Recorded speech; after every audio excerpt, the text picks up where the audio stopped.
Kalau saja kamu hidup di Indonesia atau negara-negara tropis lainnya pada 300 tahun yang lalu, besar kemungkinan kamu tidak akan pernah melihat apa itu yang namanya es sepanjang hidup kamu. Tapi kalau kita maju sedikit ke 200 tahun yang lalu, ada sebagian orang yang beruntung yang tinggal di iklim tropis yang bisa bertemu dan menikmati dinginnya es. Itu bisa terjadi bukan karena listrik atau kulkas sudah diciptakan, tapi berkat keberanian orang ini.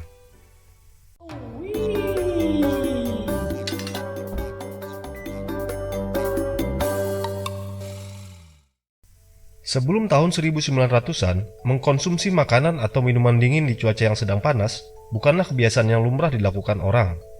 Bukannya mereka tidak mau, tapi karena memang pada masa itu mesin pembuat es atau kulkas belum diciptakan. Namun hal itu akhirnya berubah berkat seorang pengusaha yang agak nekat bernama Frederick Tudor yang melihat peluang mendapatkan uang dari berjualan es batu.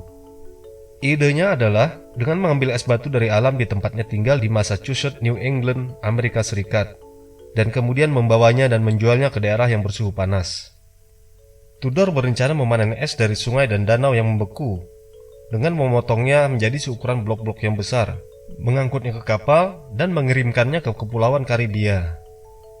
Idenya ini ditertawakan orang, tidak ada kapal yang mau mengantarkan esnya, karena semua orang tahu kalau es bakal meleleh. Tudor terpaksa harus membeli kapalnya sendiri. Tahun 1806, dia mengirimkan muatan es pertamanya sebanyak 80 ton ke Martinique di Karibia. Untuk mengurangi penyusutan es di dalam perjalanan, dia menggunakan jerami sebagai penyekat. Dia pikir dengan cukup banyak es, paling tidak sebagian akan berhasil melalui perjalanan panjang 2.500 km ke Karibia.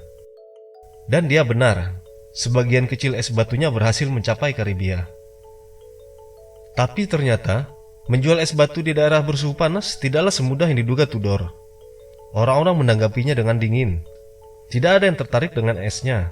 Orang-orang sudah merasa cukup puas dengan makanan dan minuman mereka. Ini wajar saja, karena selama ribuan tahun, manusia tidak terbiasa mengkonsumsi makanan atau minuman dingin di cuaca yang sedang panas.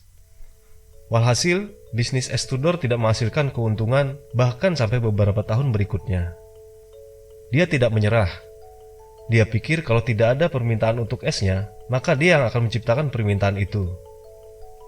Dia lalu melakukan strategi seperti yang sering dilakukan oleh para pengedar narkoba. Mula-mula dia membagikan es batunya secara gratis kepada orang-orang. Hasilnya, orang-orang menjadi ketagihan meminum minuman dingin di hari yang panas. Setelah memperbaiki teknik pengemasan dan membangun sebuah rumah penyimpanan es di Kuba, baru di tahun 1810, di tahun keempat bisnis esnya, Tudor mendapatkan keuntungan yang lumayan. Tudor tidak berhenti di situ. Dia bahkan gencar mempromosikan cara menikmati minuman dalam keadaan dingin di negerinya sendiri, terutama di musim-musim panas. Dan dia berhasil membuat minuman dingin populer di negaranya sendiri. Setelah 15 tahun berjalan, bisnis es Tudor semakin kuat dan maju. Dia berhasil menjual esnya di dalam negerinya dan Kepulauan Karibia. Tahun 1825, usaha Tudor semakin maju pesat setelah seorang mandornya menciptakan teknik memanen es dengan volume yang jauh lebih besar. Menggunakan bajak yang ditarik kuda, mereka berhasil memanen es dalam skala yang sangat besar, secara cepat dan efisien, sehingga memangkas biaya produksi sampai dengan 70%. Es batu menjadi semakin terjangkau banyak kalangan. Masyarakat menjadi terbiasa mengkonsumsi minuman dingin dalam kehidupan sehari-hari. Frederick Tudor pun mendapat julukan si Raja Es. Tapi rupanya itu belum memuaskan Tudor. Tudor memutuskan untuk menjual esnya ke negeri-negeri yang lebih jauh seperti India dan Brazil. Dia berharap bisa menjual esnya kepada kaum kolonialis Inggris yang kaya raya di sana dengan harga yang mahal.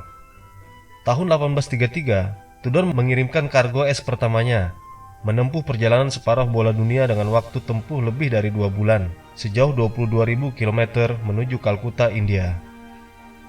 Sekali lagi, Tudor berhasil menjadikan es populer di antara kaum kolonialis Inggris.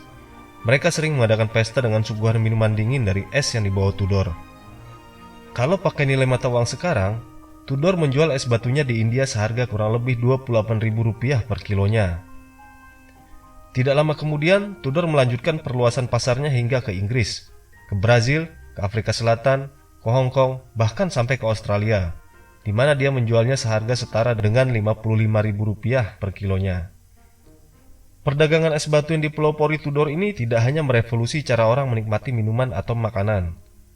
Lebih dari itu, hal ini juga merevolusi cara orang berdagang produk-produk hasil alam secara umum. Dengan tersedianya es dalam jumlah yang besar, produk-produk seperti sayur, buah, daging, dan produk-produk lain yang mudah busuk, yang tadinya cuma bisa dinikmati secara lokal, sekarang bisa dijual dan dinikmati di lokasi yang jauh, bahkan melintasi benua. Tudor seringkali membawa produk-produk hasil peternakan dan perkebunan bersama muatan esnya, begitu pula sekembalinya dari lokasi tujuan. Langkah ini membuat Tudor mendapatkan keuntungan yang besar. Ini kemudian banyak ditiru oleh pengusaha-pengusaha lain.